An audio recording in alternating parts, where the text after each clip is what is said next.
All right, good morning, everybody. Really happy to be with you guys for another edition of Grade School. I'm here this morning with Raphael, who's going to help me answer y'all's questions and moderate what's going on in the chat. So really glad to be with you guys for an early morning here where I am in Los Angeles, and hopefully a less late time for those of you guys in Europe and points further east. So excited for today's session.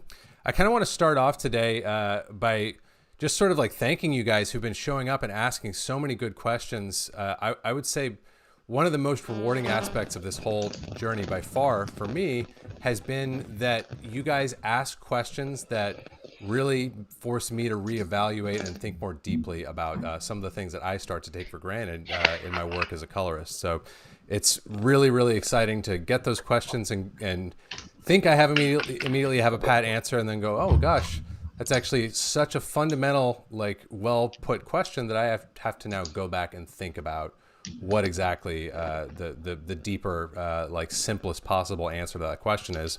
And one really good example of that is one that came up last week where we were wanting to get a better understanding of tone curves, specifically linear and gamma and log tone curves, how those work, how they were devised, and really what we use them for in image mastering pipelines. So I want to start off today, before we get to everybody's questions, with just doing kind of a recap of how those tone curves work, and to make a bit of a simpler example of it and make it a little bit easier to understand for all of us. So let me show y'all my resolve, and we're going to get into this. So I've got this exposure chart here that I'm going to pull in.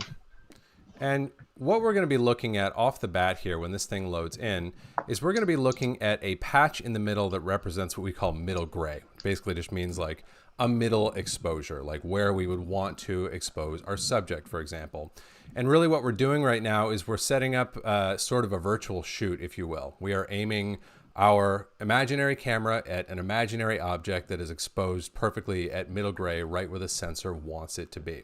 And what I have off to the left and right of this middle gray right here is I'm dropping down. This is a stop under to my left, and this is a stop over to my right.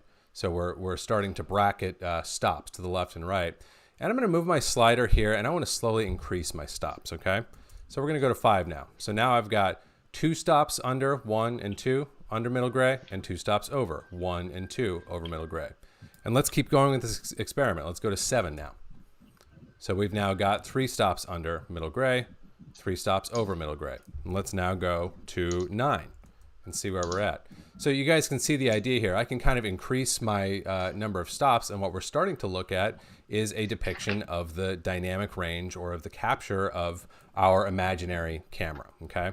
And you can see by the time I get here, even to 9, or certainly to like 11, how many of these gradations, even setting aside, you know, like the crappy, you know, like Zoom feed or YouTube feed, I should say, we can no longer see every single one of these patches super well. They're starting to blend together, right? So this is where tone curves come into the mix. Right now, we are looking at this image the way that our camera sees it, which is on a linear tone curve. And that can be confusing because linear sounds simple, and it sounds like, oh, well, I want it to be linear. But this is where there's a distinction between physically linear and perceptually linear. It turns out our eyes don't actually see things linearly, I should say. So the question becomes, how can we most efficiently distribute this dynamic range of these 11 stops that we're looking at right now? How can we most efficiently distribute this dynamic range when we are encoding it, and then more importantly, when we are reproducing it, so that it is not linear, but perceptually linear, because those aren't the same.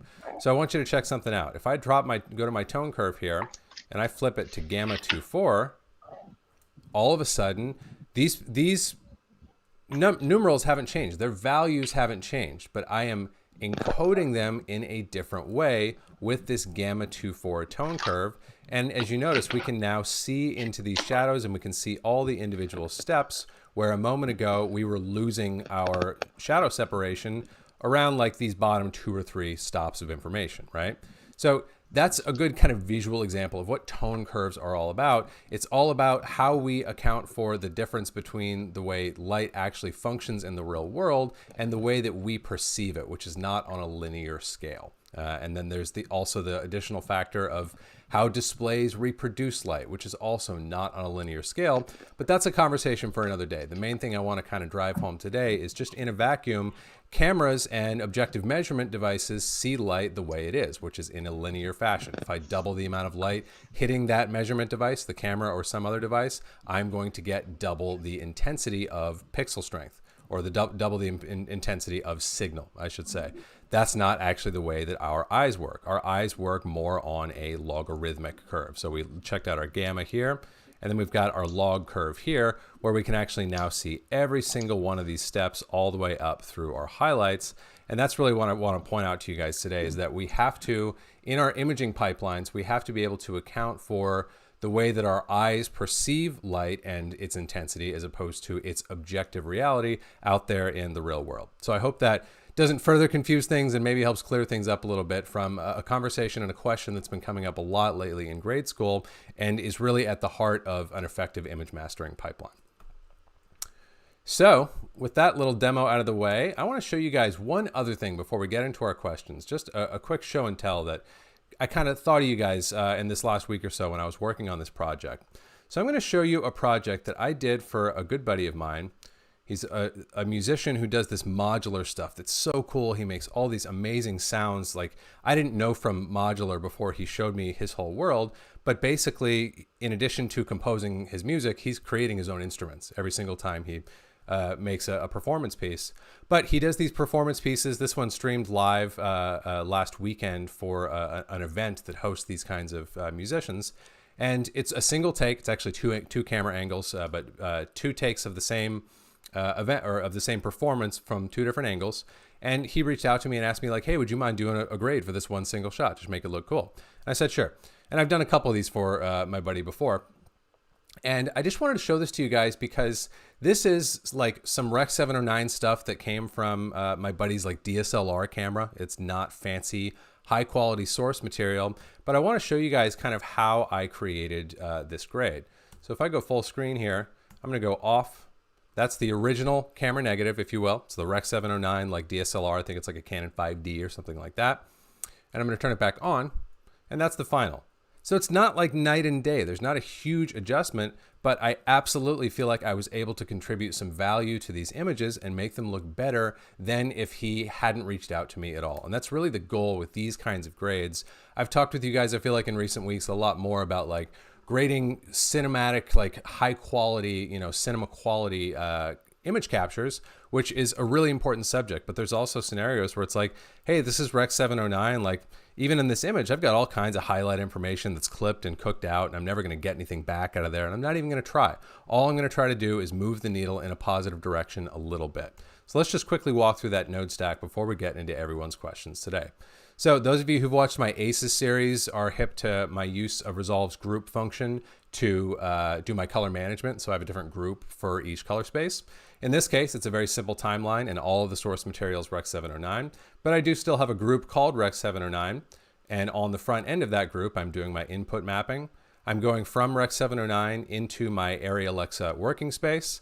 And then I've got some tone mapping here to handle how I take the brightest white that was captured by that camera and map it into the full dynamic range of a log C container. So it's kind of a customized version of, like what we might normally do with an ACES like Rec 709 to ACES CCT type of IDT. I just happen not to be working in ACES and to be using Resolve Color Management. Arri Alexa Log C instead of ACES CCT is my working space, and with some kind of custom tuned options for my Rec 709 input mapping to get optimal results. But this is where I'd love for all of you guys who've been following along with the ACES series and are getting up on color management to start thinking of these things more modularly and in units in terms of like, oh, you're using ACES or you're using Resolve Color Management. Like the components are still the same. The modules are still the same. We're just swapping out and customizing things to our taste or per the needs of our project. So that's my input transform. And then on the output side, I have a similar thing going on at my timeline level. I'm just outputting back to Rec 709 like so. And then let's look at the grade that we're doing in between. So here in between, this is just my Rec 709 mapped image now if I turn off all of my actual grades. Not as much of a difference, just a little bit of a difference between where we started, and let's just walk through the stack here. So I've got my Kelvin, which you guys have seen me mess around with before here in Resolve 17 in the high dynamic range palette. My temperature knob is photometrically accurate, so as long as my color management is sound, this will give me close to what I would have gotten if I had changed the Kelvin rating on my camera. So I just wanted to cool this off a little bit. I've got my exposure here. So it'll take a second to load up. Just a little bit of a trim. That's probably like a third or a quarter of a stop. Yeah, just taking a little bit of exposure off of this. Wanting to get a little bit more like density and depth in the bottom. I've got a primary node here where I'm doing just a little bit of contrast softening. And then I've got my favorite, this tool that we talked about last week, halation. So if I turn this on, this I feel like really helped kind of get this image, you know, like across the finish line, because as I mentioned a moment ago, there is so much highlight information in there that's just clipped out, and I'm not going to go in and try to like pump detail or recover something that's not in there. It's just never going to work. So instead, I'm just trying to add a little bit of texture, a little bit of life up into that top end. I don't need like super high detailed like clouds to come into play for the top end of my image to feel a little bit more interesting by pumping a little bit of halation into the mix. So you can see it happening here on the cables here on his control surface, or on his you know, like the cables and where they plug in, and like the back of his neck and his hair there. It's just adding a little bit of texture and life to that top end that otherwise might feel a little bit kind of clippy and video-y in nature. So I just felt like doing some show and tell with you guys on that this week. I had a lot of fun doing it. It's something that I've done a couple times for my buddy Ryan, and like I said, I bring it up because it's kind of the opposite of the way that I talk about a lot of grading on the channel and here in grade school, where we're talking about like, well, how do we take our unprocessed, pristine log negative and really shepherd it all the way through to display? Of course, that's super important, but sometimes you've got Rec 7 or 9 stuff that you need to work with and you need to make look great, but you don't want to push too far or try to bend it into something that it's never going to be. So I hope you guys find that interesting as well. And with all of that said, let's get to this week's questions. How are we looking out there, Raphael? So we have the first one from Akmal Churdivad. What better to use for dual look? Curves, LGG, or printer lights? Yeah, for sure. So Raphael, you're coming in like super fuzzy for some reason on our feed. So let me see here. I know the question you asked. I'm mostly just going to try to troubleshoot real quick to see if we can avoid this for the rest of the session. The ongoing audio battle we're having here, guys. Let's see. Yeah, that's fine.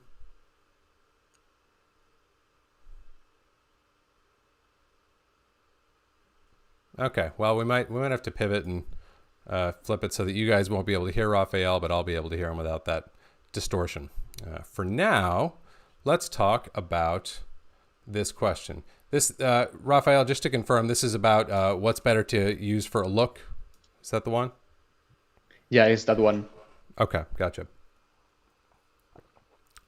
Yes, so this one, what I believe came up in last week's chat during grade school, and I really wanted to address it because it's at the heart of something that I'm really passionate about that I think gets misunderstood a lot. I know I misunderstood it a lot when I first began grading, and really for the first few years that I was at this craft.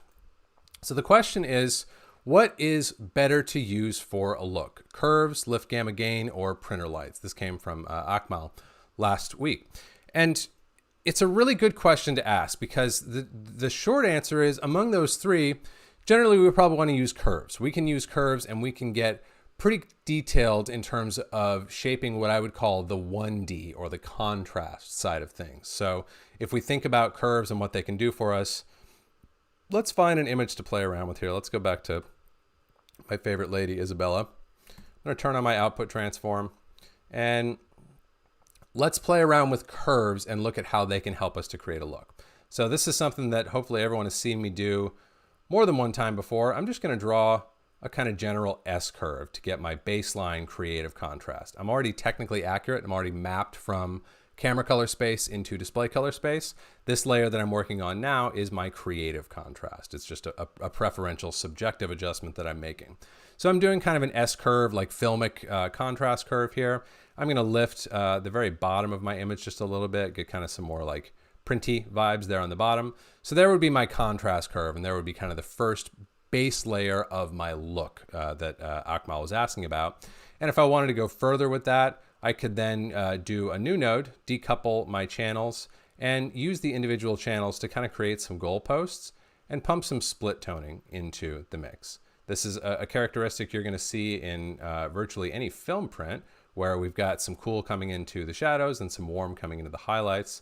So I'm just kind of setting goalposts here and pumping a custom cocktail of blue and green into the bottom and red and green into the top. And then I'm going to usually back that way off, particularly the red channel, because it tends to go tends to go a long way with that. So I'm going to do something like this, just kind of back these sliders off so that the overall effect of these adjustments that I've made here in the curves are being diminished by my adjustments here on this side. And if I go full screen, that's a really rough job of it, and maybe I backed it off and got too sneaky, too subtle with it, but this would be kind of like the secondary ingredient to that base layer of look creation, where we're just applying creative contrast. And it's interesting because this is at once the most important part of the look creation process, but ultimately it only represents a small portion of the look creation process. And this is really as far as we can go with the traditional tools of color correction. So when we are really starting to talk about look creation and image authorship, it gets complicated fast. Look creation really starts to take off and articulate itself instead of on the 1D side, which I just mentioned and demoed for you here. 1D, again, just being the contrast or the luminance or the tone curve, actually, to go back to what we started this session with, except we're talking creatively instead of technically, as I was demonstrating at the outset of the session. So we've got that 1D side, but where things really start to come to life and where a lot of the characteristics that we identify as desirable come from are from the 3D side, where we are actually taking all available incoming hues and remapping their hue, their saturation, or their density dynamically depending on what they are at their incoming state. So I don't know if you guys have used Lattice before, highly recommend it, but let's just get a look at, let's even look at one of the stock LUTs here inside of Resolve. Let's look at the Rec 709 Kodak 2383 D60. And Lattice, for among other awesome uses, is a really helpful tool for visualizing the behavior of LUTs.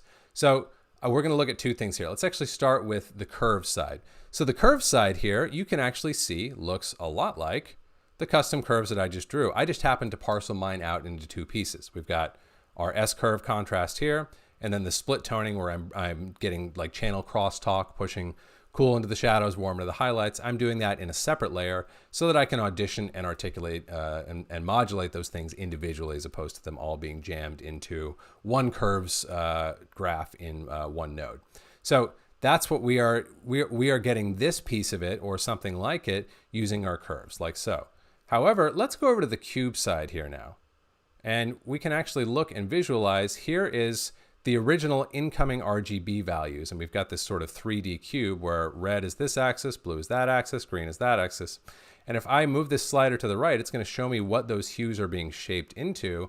That is not a linear process. And these hue remappings of their saturation, of their actual hue itself, as well as of their density, how dark or bright, that's something that I can't get at with traditional color correction tools.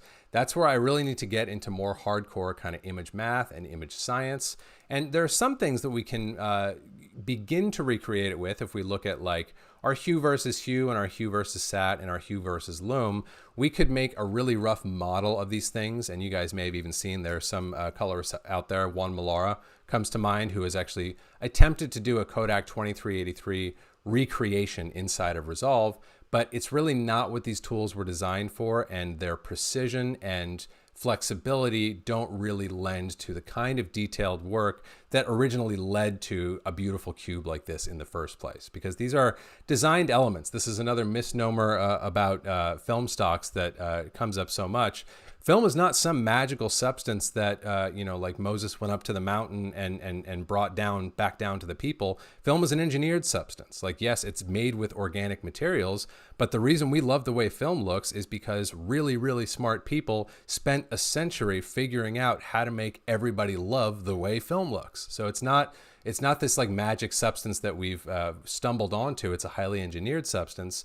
And the engineering that went into creating these kind of preferential color remappings, the level of precision and like custom control that went into those really can't be recreated in Resolve, even using these secondary curves tools. You can get close to it, and you can even get a decent model of an existing print stock. But if we really want to engineer print stocks in the same way that the guys who engineered print stocks did, then we need to step out of the world of Resolve and get into more hardcore kind of image science.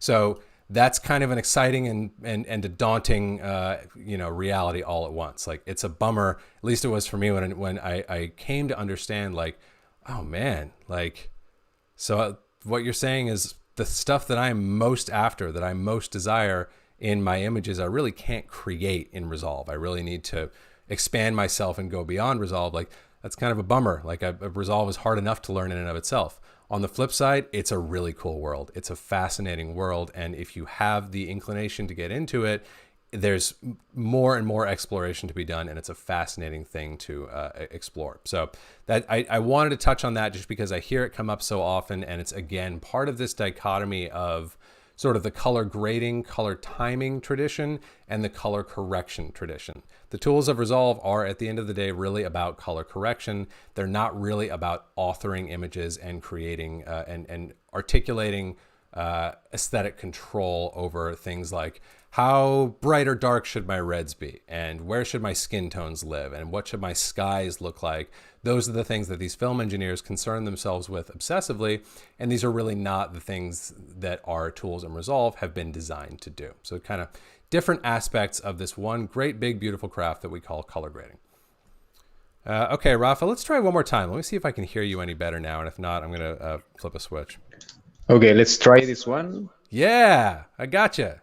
Okay, audio is back properly. So let's go with a question from the chat, and it's from Ruthu Joshi. Sir, can you talk about debayering in Resolve? Yeah, let's talk about debayering. So we can go kind of as deep or surface as we want to when it comes to debayering. I want to give us just a little bit of context, and I actually wish I had another visual demo like we did with the exposure chart, because at least for me it always helps to have a visual. But suffice it to say, we should like get a general sense of what debayering is, and to understand that we need to know what bayering is, right? Bayering is the process. It's another way that we encode our image in a way that optimizes the sensor that we're using, but it's not actually human visible. It's not actually going to make sense to our eyes until it is debayered and unpacked into individual red, green, and blue pixels. So inside of Resolve, our options for debayering, let's kind of talk about the level of control we have and the level of understanding that I would encourage us all to kind of reach in terms of that aspect of our workflow, because it is a significant one. So let's look at, yeah, this area image is okay. Do I have any red stuff in here? Red's even better because it's got just a few more. Oh yeah, we've got this lovely image that I was messing around with last week. So let's have a look here, and let's go to the Camera Raw tab, and this is where we can control our debayer in Resolve. All of the way that our image is initially processed, if you will, from its completely raw, like camera negative state into a visible RGB image happens here in the Camera Raw tab, or in our project settings under Camera Raw, and in this case red, where we can basically set up all of the same parameters that we have here. But let's start here and just talk through these different settings. And let's see here. Yeah. So we've got our decode quality. That can be set to a number of different settings. We have full res premium, half res good, all the way down to 1/16. So that basically just depends on what your original like image size is and how much resolution you need in your timeline. I would say this: you can do full res premium or you can do half res premium at no visual loss. So in other words, you still will only have half the resolution in the case of half res premium, but your actual image dynamics won't change, like the luma and other characteristics won't change. If you go below that, that's no longer true. So that would be kind of my first rule of thumb, at least on the red side where we have all these options. Thankfully, debayering, I suppose with Blackmagic Raw, we've got a number of settings we could go through as well. But on the red side, this tends to be kind of the most complicated debayer, the one with the most options. So we want to decode, I would say usually using no less than half res premium. Bit depth, that should always be at 16. We want to take advantage of all of the individual precisions of pixel encoding that were available when the image was shot. There's no reason to round that off here that I can think of. Time code, I don't really, that doesn't come into play in my workflows much, so I can't speak to it. I suppose it's just different ways of bringing time code into the mix, and probably has more to do with conforming raw footage that was cut with proxies or something like that I don't really touch much personally. Decode using camera metadata. Let's talk about this. Now, two kind of important things to mention here. First off, this decode using camera metadata versus what I'm about to do, where I say project, where I say, no, don't decode the way that the cinematographer did on set, who was decoding to look at this image in a gamma state so that it would make sense on his or her display. Don't decode that way, decode the way I tell you, because you're going to decode into the head of an entire image processing pipeline that I've designed and that I need to have control over, rather than just some stock default setting that's automatically taking me into display space. Now, if we are in a color managed workflow, and if we are doing it here in our color management settings, as opposed to in a node-based color management workflow, which is the one that I demoed in Aces Explained, and as you guys know in general, that's the way I prefer to color manage, simply because I like to have visible, explicit access to, okay, this is my pipeline. I can actually see in explicit nodes how my image is traveling from its original state all the way through the grade and into its final output state. So I just find it helpful to have those actual physical nodes visible to me. If you were doing your color management here at the project settings, this doesn't matter. In fact, none of these things matter, because Resolve is going to take the wheel and say, hey, I'm color managed, I'm Aces, I got this. I'm going to tell Red how I want it to debayer to tee me up for my Aces pipeline, and all that stuff's going to happen under the hood for you. So if you are in a color managed workflow that you've set up here and you're going to your camera raw and you're flipping stuff around and you're not seeing a change, that's why. Now, if you're doing a workflow like I like to do and like I demoed in Aces Explained, this stuff all does matter. So let's continue through it. So we're going to say decode using project. Don't decode using camera metadata. That was fine for whoever was monitoring it on the day, but I don't need an image that is visible and normalized for a SDR display quite yet. I need an image that encapsulates as much of the original camera negative of what was recorded to the sensor as possible, so that I can sculpt and shape that image before it's finally down mapped into its Rec 709 state. So decode using project, and here's kind of like the default for red debayering that I'd recommend. Color science is IPP2, color space is red wide gamut RGB, gamma curve is log 3G10. That's a log curve, by the way, which we started our conversation with today. And you can usually turn off metadata curves unless you're working with an exceptionally astute cinematographer who really wants that to be cooked in as part of their final look and not recreated. And then if we continue further down, chroma noise reduction, that can generally stay on. And I like to leave ISO and color temp on. That is going to just match what the cinematographer's intention was on the day. So if they had their color temp set at 3200, I don't want my color temp to come in at some default fixed value of, say, 5600. I want to honor what their Kelvin was set to. I want to see that aspect of what they were seeing on the day. I do want that to match, because I'm going to assume they matched their color temperature to the temperature of their light source, or they intentionally mismatched it as a sort of creative starting point or a foundation, and I want to honor that in my debayer and have that cooked in. Sometimes I may want to go in and override that in my camera raw tab, which we'll talk about in a moment, but generally I want to honor that. And same thing with my ISO. I want to see where they had their native sensitivity set up and get, as a result, something akin to the exposure that they were looking at on the day. It's just that it's going to be running through my pipeline instead of Red's default pipeline that spits out whatever the camera metadata. If I were to leave it up here, is usually going to be like, you guys can check me on this if I'm wrong, but I think it's like red gamma 4, red color 2 or something like that, is like Red's like normal display prep that comes in by default on those cameras.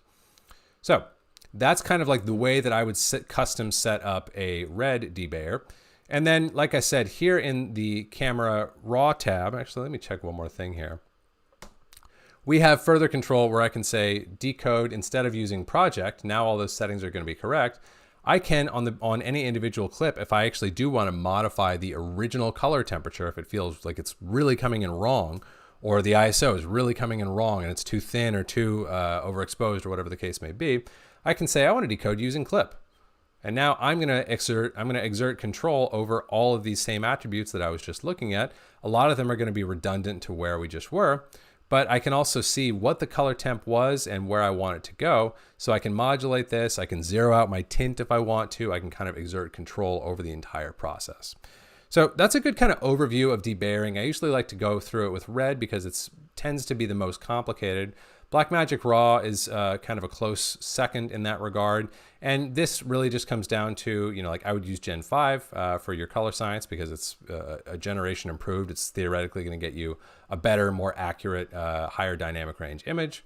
White balance as shot is usually fine. That's kind of the Blackmagic Raw equivalent of Red's color temperature, which we were just looking at. And then our color space and gamma, this is the same kind of thing where this by default is probably going to come in saying, hey, decode using camera metadata, show me what the cinematographer was looking at on their monitor. I'm going to say, no, I don't want a display prepped image to come in off the bat. I want a big fat raw camera negative that I can sculpt and shape as needed before mapping it down to Rec 709. So these things are going to be similar. These color spaces, what's fun with Blackmagic Raw is you can actually debayer directly into a number of kind of popular working color spaces, including ACES, if we wanted to work in ACES.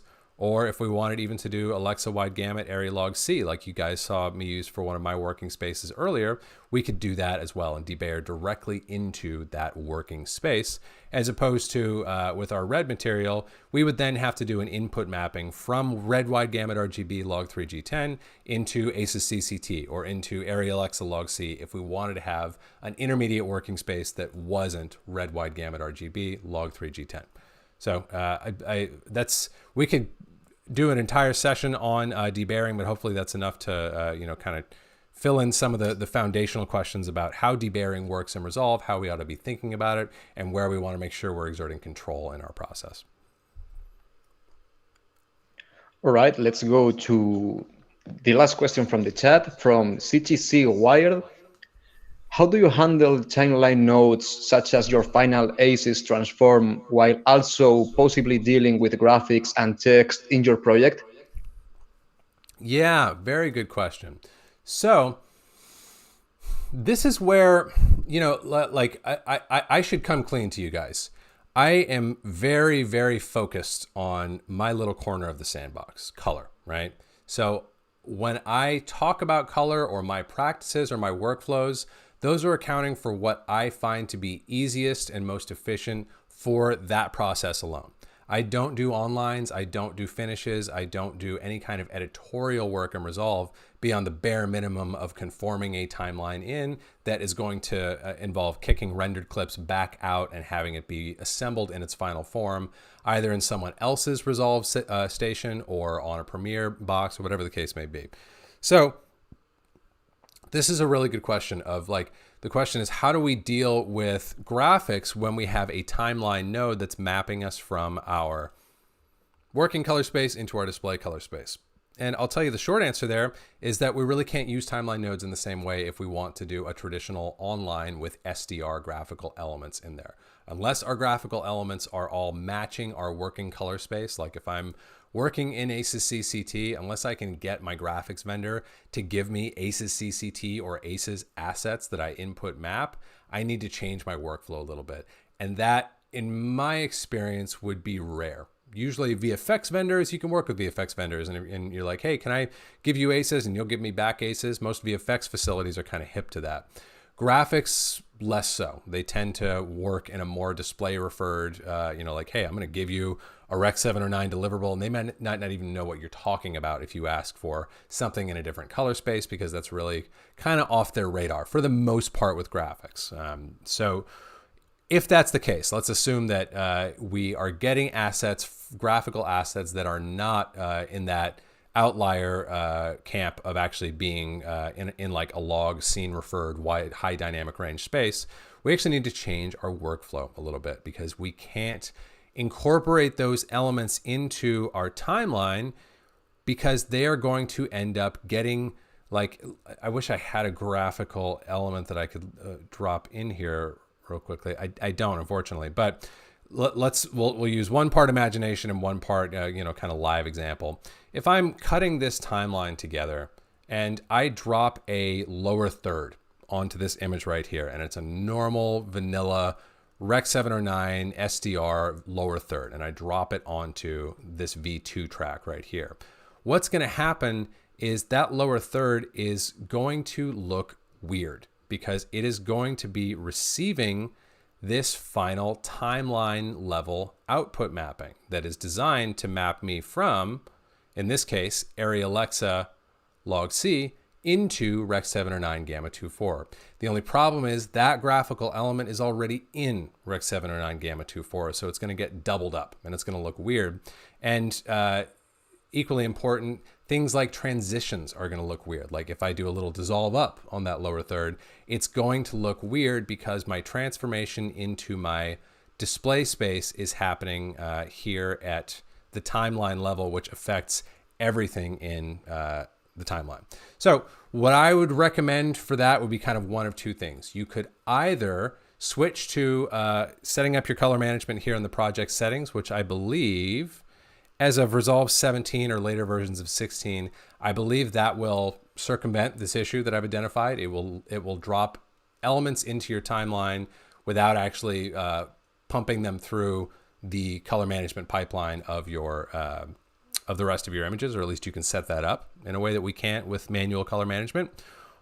Or instead of doing things at your timeline graph, if you do like managing your color manually, instead of doing things at the timeline level, you can do them in another section of the node graph that we haven't talked much about, I don't believe, in any grade school or other insights, or other videos. Let's go to, I don't think I have any clips in a group right now. Let's just create a new group.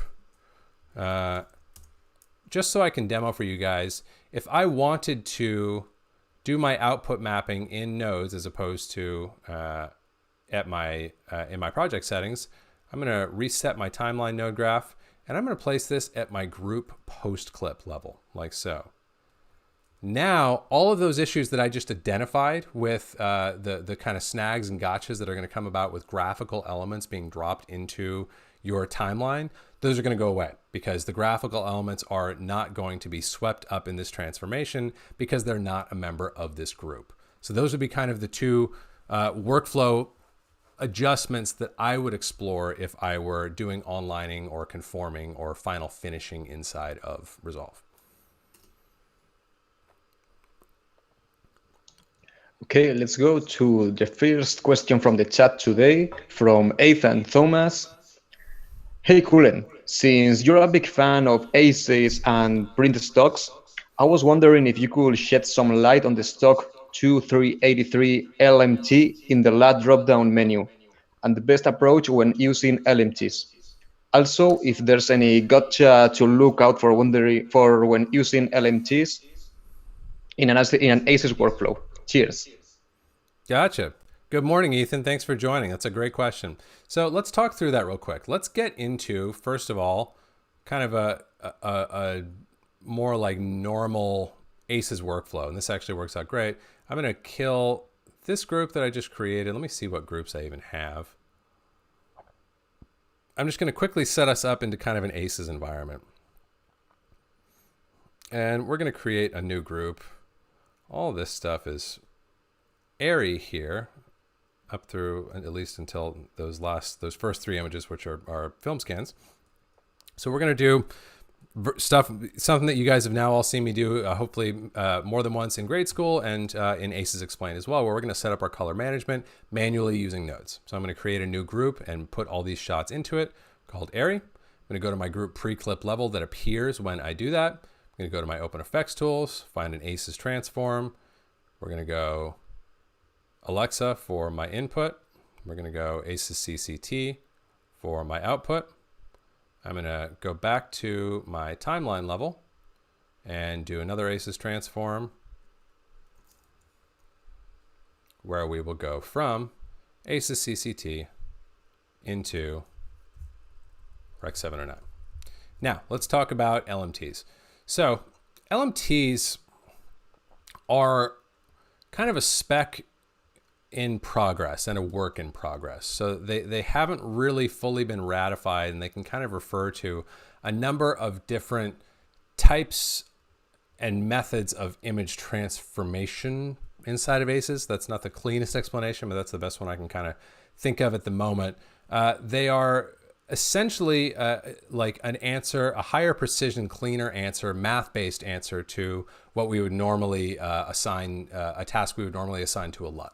So let's look at like the two LMTs that come by default here inside of Resolve. I'm going to go to the root level of my LUTs folder, and they show up, by the way, just as LUTs in the LUT folder. There's nothing that tells me, except for the LMT prefix before these three LMTs. There's nothing that tells me these are LMTs. They just are. So let's try dropping this onto this clip and see what happens. And interestingly, okay, that just took a minute to go live, I guess, there. And I believe what's normal for these LMTs is they're actually expecting ACES linear as opposed to ACES CCT. So right off the bat, kind of a first gotcha to address that part of the question is like, if I want to use one of these LMTs here in the LUTs folder, and I'm in a manual color management model like I'm doing right now, I actually need to do kind of some bookends here, where I'm going to map from ACES CCT into ACES and then back out after that LMT has been applied. So we're going to go ACES CCT to ACES, and then on this side I'm going to say ACES to ACES CCT. And just for the sake of demonstration, let's look like we've looked before at this round trip. This is kind of like when we were looking at halation the other day. I am right now, you'll have to kind of check out my scopes down here, which I'm going to pop out so they're not stuck under my dumb face. And I'm going to select these two nodes, these bookends that I just set up, and I'm going to flip them on and off. And I just want to extra emphasize, nothing is happening as a net result of these transforms. I'm going to something and back to where I started. Nothing is actually happening as a result of that round trip. It's simply that in the middle of that round trip, I want to do something that I shouldn't be doing on either side. It's just like when we were linearizing our image when I was demoing out my halation approach last week. So with that round trip set up that in and of itself is doing nothing, I can now properly apply this Kodak 2383 LMT to my image. So that's kind of the utility of it there. And this in a nutshell would be a really good sort of starting point if you're like, hey, I just started working in ACES. I really want to fool around with print emulation, but the legacy print LUTs that come with Resolve no longer work for me because I'm in a color managed environment. And what I really need is something that is going to apply that creative look, that sort of preferential contrast in color without kicking me out of my big wide dynamic range log color space that I'm working in, which, as we all know, is exactly what a traditional PFE LUT, print film emulation LUT, would do. It's going to take us from a log like Cineon Rec 709-ish input state, and in addition to applying the creative colorimetry and contrast of a film print, it's going to do what a film print would do, which is to, as well as that, move us into a display state. When we're working color managed, when we're in this high dynamic range scene referred workflow, that no longer works. We really want to decouple the creative modifications of our image from the technical modifications of our image. So we need a different tool. And that's really where an LMT like this Kodak 2383 comes into play. It's designed to give you somewhat of the response of a Kodak 2383, but allow you to do it inside of an ACES workflow. Now, LMTs, like I said, are a work in progress. They are basically a way of applying math rather than sample-based operations that you get with a LUT to an image.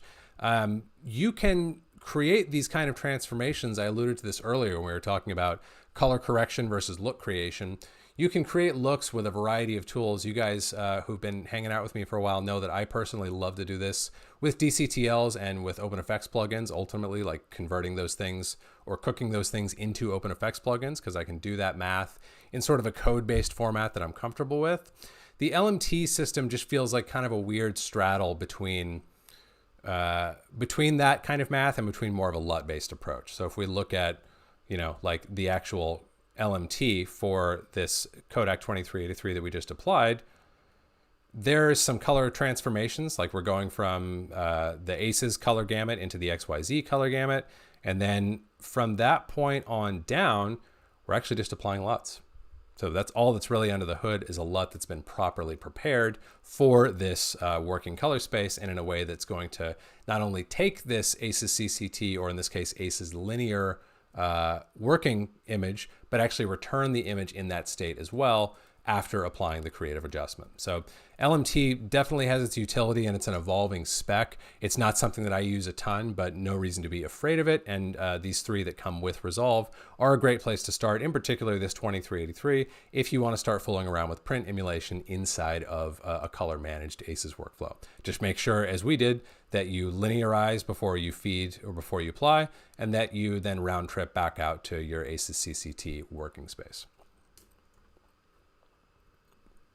Okay, let's go to a question from the last week, more on the color theory than mathematical, from Rafael Bernabeu, actually me. What concepts do you apply to your shots? Like saturated colors shouldn't be too bright, pure colors feel more saturated. Well, gosh, Raphael, you led the witness so hard. Like, you just listed off. So Raphael's asking about, like, sort of top level like questions or aesthetic preference or aesthetic guideposts that we can use when we're grading of like saturated colors should not be too bright, as one example.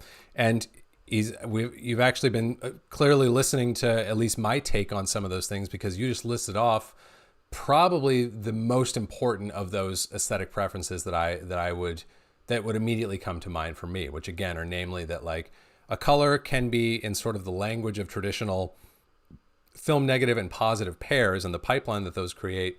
A color can be saturated or bright, but a color really can't be saturated and bright. So that's one good rule that we can apply to our images, whether we are doing a full-on emulation or not. We can look at an image and evaluate it through that lens and say, gosh, that green is fine in terms of its saturation, but it's too bright.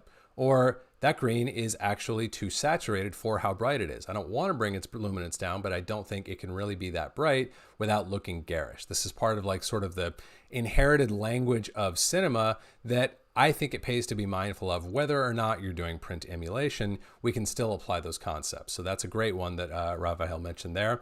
Another one that I think about and talk about all the time is, like, anytime I am making a hue manipulation, if I'm going to try to, for example, rotate the hue of my yellow patch on my color checker here, and I'm going to try to rotate that. I don't want to do hue versus loom, but hue versus hue.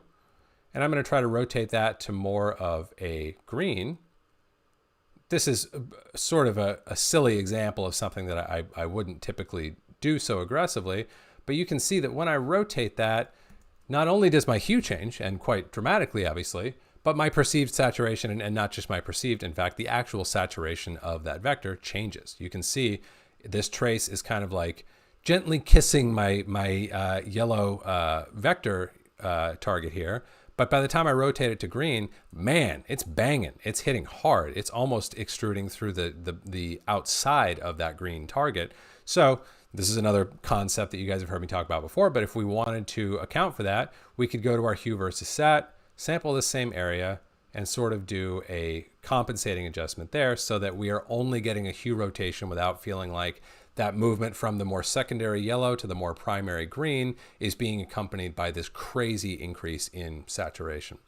And as I'm talking about these things, I'm trying to think of other concepts that I really return to over and over again. I'll give you a preview of one that I'm going to talk about in my next video, where there's one of my other key concepts is, especially in traditional SDR work, like when we're not doing HDR, which for most of us and most of what the content that's being mastered in 2021, we still haven't really flipped that switch into HDR. It's still viewed as like a sort of extra bonus thing. It's not the primary way that we're consuming images.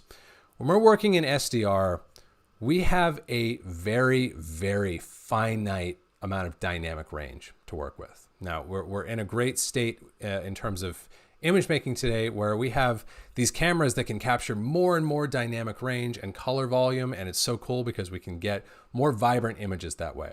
But the unfortunate reality is on the display side, at least until we can finally kind of adapt this HDR thing more completely across the consumer space, everything is being mapped down into a really small container. Like SDR is not much to work with. We have a pretty small color gamut, and even more important than the color gamut, the dynamic range of an SDR image is small. There's only 4 to 6, maybe 7 stops in that final display deliverable.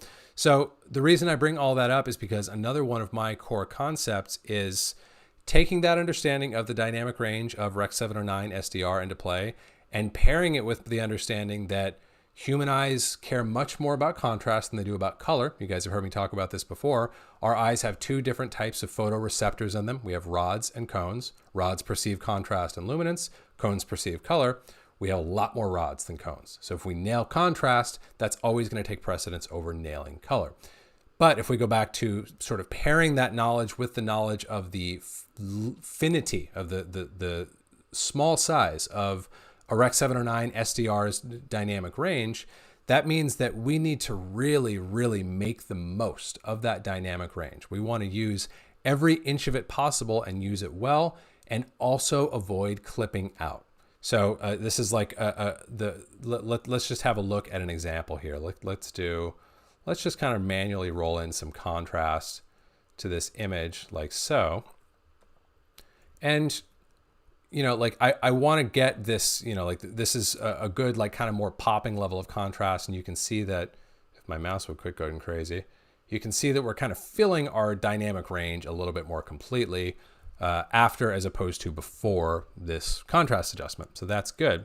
And the thing that we want to be really mindful of, that is, like I said, this is a concept that I apply that I see people miss a lot of the time, is we're just not paying attention to or lending enough respect to this limited dynamic range. We want to fill every inch of it, but we don't want to spill over the top or bottom. So like this or something like it is looking really good. Like it's starting to fill that dynamic range more.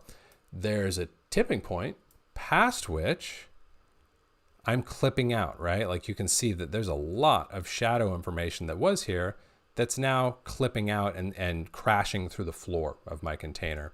And if I were to move my pivot around here, I could get a similar result here on the top, where not only am I hitting the maximum luminance of this container, I'm actually crashing through the ceiling of it, and more of my pixels are getting sort of gummed up and mashed up to that ceiling of my dynamic range.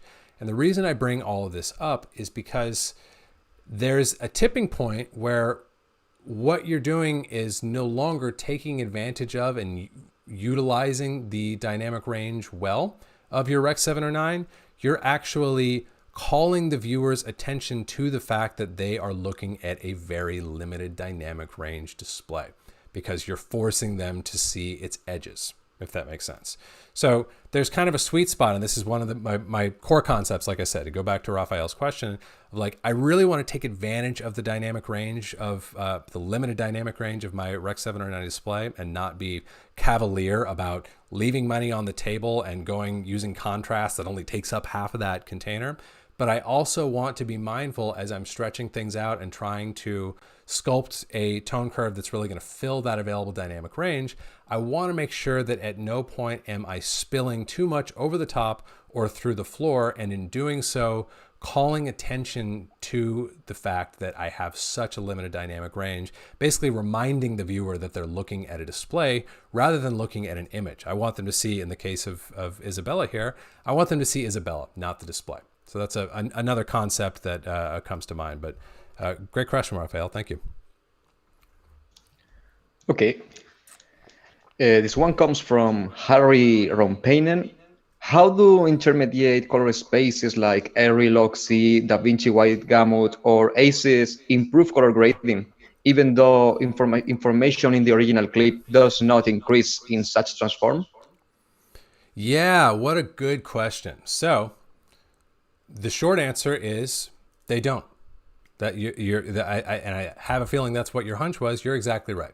You're there. There is no such thing as, like the example that we're probably all familiar with is we all know that we could pop into Media Encoder or whatever other software we want to use, and we could take, like our home videos from the 90s that we, like digitized from a VHS tape as like a 240p or a 480p, and we could convert those into 1080p, right? We could do that. We could create a QuickTime that is 1920 by 1080. But as we know, in that case, just as in this case, the quality doesn't actually increase. We've just pumped more. We've subdivided those original pixels more tightly. So same exact concept applies here. And that was actually kind of what I was talking about when we looked at, to switch back to my buddy Ryan's little single take grade that we did here. Like I mentioned at the outset, this is a Rec 709 image. So the perfect sort of hands-on example. Why in the world did I bother going through this big fancy round trip of delicately mapping it from Rec 709 into a big Arri Alexa log C working space, only to map it back down into Rec 709, and with the understanding that in between I'm not actually improving the image quality. Like if I turn off my final output transform, I can see this image in its log state. So in the same way as I just gave that example with our HDR up convert of our 90s home video, okay, great job, Colin. You've managed to convert a gamma image into a log image, but you haven't actually increased its dynamic range or added more color information or recovered clipped highlights or shadows. Like that stuff is all set. You can't get more information than what was recorded on the day. So that's the reality of it, but there are still a couple of really good reasons to consider doing this. The first is that when I look at pretty much any grade that I tackle, one of the first things that I'm going to want to do, that you guys have heard me talk about a lot, is before I even get into grading individual shots, I'm going to want to build a look, right? And that look can be comprised of a LUT applied at custom strength. I could use one of my colloid plugins. I could use my custom curves like we were playing with before. I could use my hue versus hue or hue versus loom if I was wanting to do a sort of inside of Resolve version of a Codec 2383, like I mentioned. Any combination of things that I could use to create my look. And I'm going to create that look in such a way that it can live at the tail of the node stack, not for one of my shots, but for all of my shots. That's the whole point of a look, right? Is it's bringing everything together, and it's not something that I make for shot 2 and then turn off in shot 3. It's a look rather that applies to all of my shots.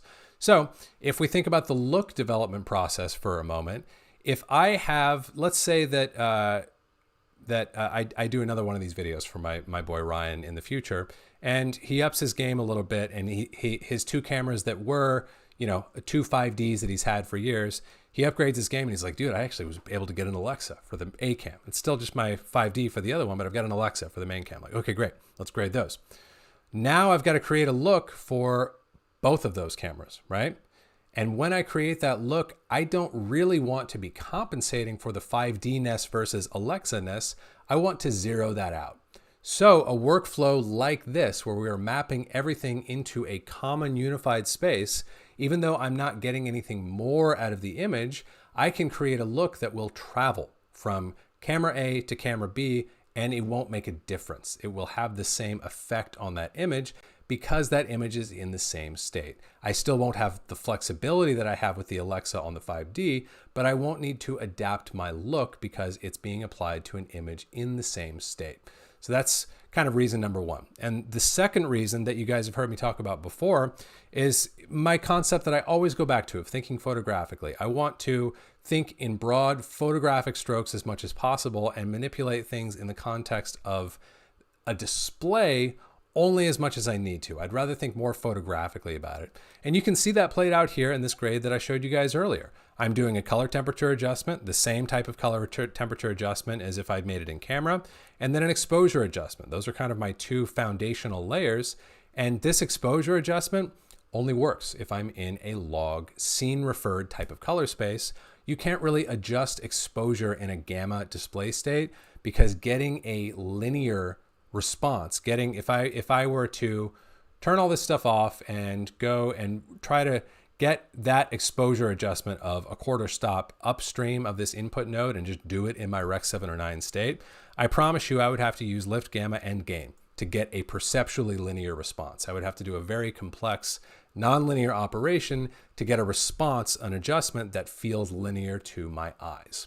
So those are kind of the two core reasons that I see for mapping things and exploding them into a bigger color space, even when we understand that the source material is not going to improve. And even in the case of like, hey, it's a Rec 7 or 9 source and it's going to Rec 7 or 9, why don't you cut out the middleman and just grade it all in Rec 7 or 9? Those are kind of my two reasons why I would consider still mapping to an intermediate color space. You want to get your looks that will match up between and across different cameras. I can take that variable out of play and focus on the creative when I'm creating my look. And then I can also work more photographically, which, as you guys know, is my bread and butter. Next question from Gedali. How would you approach shots with a blown out sky? Key and replace, reduce brightness, leave it? Yeah, good question. So there's a couple different ways to think about that.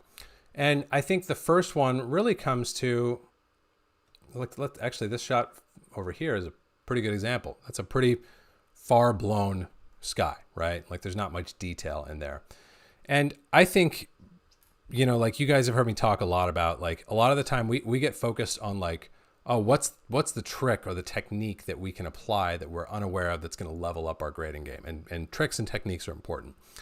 The bigger question to me, a lot of the time, and this is a good example, is to get a clearer sense of the concept. So if I look at this image and I think about standing there and right next to the camera and just looking at what I'm seeing, what am I seeing, right? Like, is my highlight clipping or loss of detail that we are perceiving here, is that a result of a shortcoming of the camera, or is that just innate of the nature of the image that I'm looking at? Like how many stops under the, like if there's a cloud up in the sky, I don't know if there is, but if there's a cloud up in the sky, how many stops under the exposure of that cloud do you think our subjects are? 8, 9, 10? It's a lot. It's not a stop or two.